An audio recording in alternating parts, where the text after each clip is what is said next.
Sa loob mismo ng kanyang sasakyan, patay ang dating alkalde ng Kadingilan sa Bukidnon na si Joelito Talad matapos barilin ng mga nakamotorsiklong sospek. Galing lamang umano sa pamamili ng prutas ang biktima sa Upper Carmen sa Cagayan de Oro City bago mangyari ang insidente noong Sabado.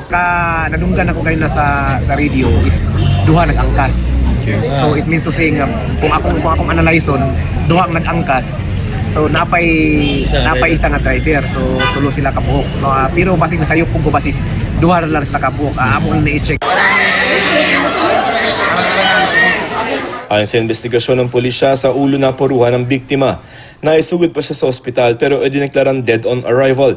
Ayon sa ilang mga saksi, nanutok pa ng baril sa ibang tao na nasa lugar ang mga salarin bago tumakas. Una na nila, nagawin na kita no. Kita na ito una na nila niya. Parang mga habal-habal driver niya. Hindi ako diyan nahunong na ko diyan kay Tapman.